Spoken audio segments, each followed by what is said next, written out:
Vamos mergulhar fundo na história fascinante de como a Bíblia foi construída, sabe? Desde aqueles rolos, os pergaminhos antigos, até se tornar esse best-seller global que a gente conhece hoje. A grande pergunta é: como é que essa coleção de escritos tão antigos se tornou simplesmente o livro mais influente do mundo? Para a gente entender isso, vamos explorar a história por trás da sua criação, como ela foi preservada por séculos e séculos e o que fundamenta sua autoridade. Olha, pode até parecer estranho, né? Mas a história da Bíblia, ela não começa com um livro, não. A origem de tudo, na verdade, é um problema teológico bem profundo. E foi esse problema que, de acordo com as fontes, criou uma necessidade urgente de existir uma revelação por escrito. Esse evento central é conhecido como a queda do homem. A ideia aqui é que esse ato criou uma barreira, uma separação entre a humanidade e Deus. Isso estabeleceu, então, a necessidade de ter um guia divino, um guia escrito, para mostrar qual era o caminho de volta, o caminho da restauração. E é a partir dessa perspectiva que as escrituras funcionam como uma espécie de mapa. Elas existem para guiar a humanidade, que teria perdido o rumo, pelos problemas que surgiram com a queda, sempre apontando na direção da redenção. Agora, para a gente entender bem esse mapa, uma coisa é crucial. A Bíblia não é um livro só. Pensa nela, na verdade, como uma biblioteca inteira. É uma coleção incrivelmente complexa. E olha só a escala disso. Foi escrita por cerca de 40 autores diferentes. Num período de tempo, gente, de 1.600 anos. É muito tempo.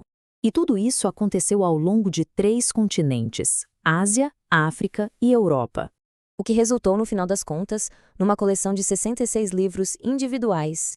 E esses 66 livros, eles são organizados em 2 grandes seções, o Antigo e o Novo Testamento. E como dá para ver aqui, cada testamento ainda tem suas subdivisões por gênero. Tem os livros históricos, que contam a história de Israel, tem os escritos poéticos, como os Salmos, e também os textos proféticos. E a forma física desses escritos também mudou, e muito.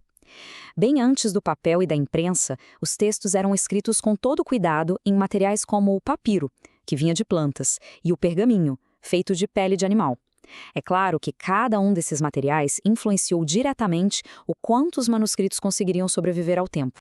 Bom, e isso nos leva a uma pergunta fundamental. Com tantos séculos, tantas cópias feitas à mão, como é que a gente pode ter certeza de que o texto que lemos hoje ainda é fiel aos originais?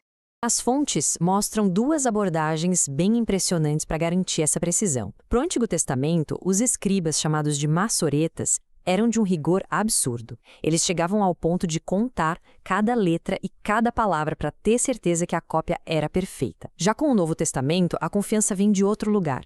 A confiança na precisão do Novo Testamento vem da quantidade pura de evidências. A gente está falando de mais de 5.800 manuscritos gregos que sobreviveram ao tempo.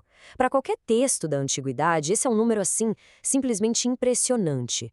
E o mais incrível é o quão perto dos originais alguns desses manuscritos estão. Por exemplo, esse fragmento do Evangelho de João, ele foi copiado poucas décadas depois do original ter sido escrito. Para textos antigos, essa janela de tempo é curtíssima, o que dá aos estudiosos uma confiança enorme no texto.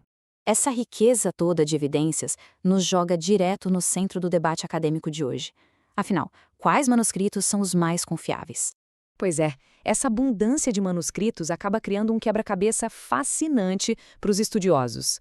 Eles se dividem basicamente em 2 linhas de pensamento.